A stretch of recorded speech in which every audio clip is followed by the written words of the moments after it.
Note on the tale of Peronnik, the idiot by Anonymous. It seems almost impossible not to recognize in the story of Peronnik the idiot traces of that tradition, which has given birth to one of the epic romances of the Round Table, disfigured and overlaid with modern details. As is the Breton version, the primitive idea of the quest of the Holy Grail may still be found there pure and entire. Some explanation must be given of this so early as the 6th century. The Gallic bards speak of a magic vase, which bestows a knowledge of the future and universal science on its owner. In later times, a popular fable tells of a golden vase, possessed by Bran the Blessed, which healed all wounds, and even restored the dead to life. Other 208 tales are told of a basin, in which every desired delicacy instantly appeared in time. All these fictions become fused, and the several properties of these different vases are found united, in one the possession of which is of course naturally sought after by all great adventurers. There is still extant a Gallic poem composed in the beginning of the 12th century, of which the whole burden is this quest.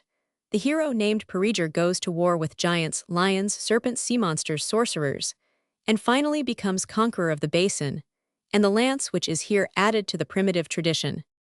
Now there can be no doubt that this Gallic legend, which found its way throughout Europe, as is proved by the attempts at imitation, which have been made in every language, must have been known in Brittany, above all united, as it is to Gaul by a common origin and language. It must have become popular in the very form it wore when taught by the bards to the Armoricans. But besides the successive alterations, which are the speedy result of oral transmission, French imitations, by degrees incorporated themselves with all the primitive versions. Roman 1000 de la Villemarque has in fact observed in his learned work on the popular tales of the ancient Bretons that when the Gallic legends were developed by the French poets, they appeared so beautified in their new costume that the Gauls themselves abandoned the originals in favor of the imitations. Now, that which is true of them is equally so of the Armoricans, and it seems to us beyond a doubt that the tradition of Peredur which they had originally received must have been seriously modified by the later poem of Christian of Troyes. In order to elucidate our idea, we will give a hasty analysis of this poem, which is little known, being only extant in manuscript 8209. Percival, the last remaining son of a poor widow, whom the miseries of war had left destitute, is simple ignorant, and Boorish his mother carefully conceals from his sight everything that might turn his attention to the idea of war. But one day the lad meets King Arthur's knights, learns the secret so long hidden from him, and his mind filled with nothing now but tournaments and battles, abandons his maternal roof, and sets off for Arthur's court. On the way he sees a pavilion, which taking in his simplicity for a church, he enters there. He eats 2 roebuck pasties, and drinks a large flagon of wine, after which he goes once more upon his way, and soon arrives at Carduel, ill-clad, alarmed, and ill-mounted. He finds Arthur buried in profound meditation, a treacherous knight having just carried off his golden cup, defying any warrior to take it from him again. Percival accepts the challenge, pursues the thief, kills him, recovers the cup, and seizes on the slain knight's armor. He is at length admitted into the order of chivalry. But the recollection of his mother haunts him everywhere. What is he in quest of? He himself knows not. He wanders at random, and without a purpose, wherever his wild courser carries him. Thus one day he reaches a castle, and enters. A sick old man reposes there upon a bed. A servant appears with a lance from which flows 1 drop of blood, and then a damsel bearing a grawl or basin of pure gold. Percival longs to know the meaning of what he sees, but dares not ask. The following day, on leaving the castle, he is informed that the sick old man is called the Fisher King, and that he has been wounded in the thigh. Percival is at the same time reproached for not having questioned him. He continues onwards, meeting by chance Arthur, whom he follows to court, but the day after his arrival, a lady 210 clad in black appears to him, and warmly blames him for being the cause of the Fisher King's sufferings. His wound, said she, has become incurable, because thou didst not question him. The knight, wishing to repair his fault, seeks in vain to find once more the king's palace. He is repulsed, as by an invisible hand, until the moment when he resolves to go and find a saintly hermit to whom he makes his confession. The priest shows him that all his errors are owing to his ingratitude towards his mother, and that sin held his tongue in bondage when he ought to have inquired the meaning of the Graal. He imposes a penance on him, gives him advice, reveals to him a mysterious prayer containing certain terrible words, which he forbids him from making known, and then Percival, absolved from his sins, fasts, adores the cross, hears Mass, receives Holy Communion, and returns to a new life. He now sets forth in quest of the Graal, and meets with 1,000 obstacles. A woman whom he has loved, White Flower, appears and endeavors to detain him, but he escapes from her. He fastens his horse to the golden ring of a pillar, rising on a mountain called the Mount of Misery, arrives at length at the castle for which he sought, and this time fails not to inquire into the history of the lance. And the Graal, he is told that the lance is that with which Longus pierced the side of Christ, and that the Graal is the basin in which Joseph of Arimathea received his divine blood. This has come down by inheritance to the fisher king who is descended from Joseph, and is Percival's uncle.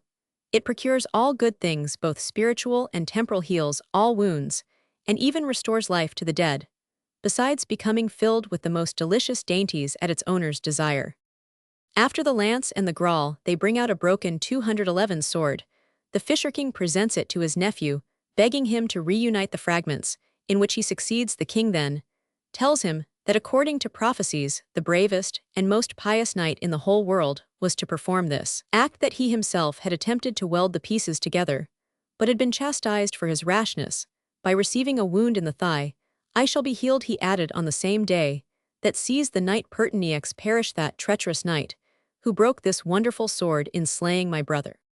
Percival kills Peronnik thanks to the aid of the Holy Graal, cuts off his head, and brings it to the fisher king, who gets well, and abdicates in favor of his nephew. The points of accordance between this poem and the Breton story are not very difficult to trace. In the two recitals we hear of the conquest of a basin, and a lance, the possession of which ensures corresponding advantages. The heroes, both of the French and Armorican version, are subjected to dangers and temptations, and success assures to them alike.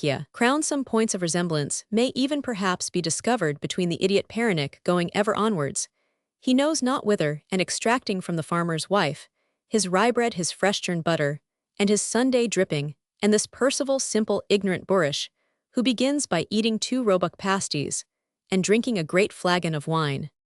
Certainly the different details and the trials imposed on Peronnik are not in general much like the probation to which Percival was subjected, but on the other hand they closely resemble those to which Peredur, the hero of the Gallic tradition, was exposed. It would seem, therefore, that this Armorican story has drunk successively from the 2 fountains of French and Breton legendary lore, born of the Gallic tradition, modified by the French version, and finally accommodated to the popular genius of our province. It has become such as we have it at this day. 212. Peronnik the idiot seems moreover to us worthy of being studied by those who seek above all else in tradition for traces of the popular genius. Idiotism, amongst all tribes of Celtic race, was never looked on as a degradation, but rather as a peculiar condition wherein individuals could attain to certain perceptions unknown to the vulgar, and the Celts were led to imagine that they had an acquaintance with the invisible world not permitted to other men. Thus the words of the idiot were looked on as prophetic. A hidden meaning was sought for in his acts. He was in fact considered, in the energetic language of an old poet, as having his feet in this world and his eyes in the other. Brittany has preserved in part this ancient reverence for persons of weak mind. It is by no means unusual in the farms of Leon to see some of these unfortunates clad, whatever may be their age, in a long dress with bone buttons, and holding a white wand in their hands. They are tenderly cared for and only spoken of under the endearing title of dear innocents, unless in their absence, when they are called disciant, that is to say, without knowledge. They stay at home with the women and little children. They are never called upon to perform any labor, and when they die they are wept over by their relations. I remember meeting with one of these idiots one day in the neighborhood of Moorlakes. He was seated before a farmhouse door, and his sister, a young girl, was feeding him. Her caressing kindness struck me. "Then you are very fond of this poor innocent?" I asked in Breton. "It is God who gave him to us," she replied. Words full of meaning, which hold the key to all this pious tenderness for creatures useless in themselves, but precious for his sake, by whom they were confided to our care. 1. This word idiot must not lead to misconception. The idiot of popular tales is the personification of cunning weakness triumphing over strength. Idiotism, in the traditions of Christian nations, plays the same part as physical ugliness in those of the ancients. The latter take the hunchback sop, to accomplish extraordinary actions the former Peronnik, or some other lad of weak mind in order that the contrast between the hero and the action may be more striking, and the result more unexpected. We refer the reader to the note, which follows this story for the more particular examination, which it seems to deserve. 2. On the seacoast, they scrape away the burnt part left in the porridge kettles, with a mussel shell in the interior they use for the same purpose, a sharp stone, commonly a gunflint. 3. The milk of the black cow is considered in Brittany to be at once the daintiest and the most wholesome. 4. The Bretons attribute to the butter of the white week, and of the rogation, weeks a special delicacy, and even medicinal properties, on account of the excellence of the pastures at this season. 5. The Bretons believe in a special demon, for sending one to sleep in church, and call him chauskazik from the verb kuska, which signifies to sleep. 6. Konta pabyar, a common form of mockery in Brittany. 7. A proverbial expression, meaning that one has no time to lose.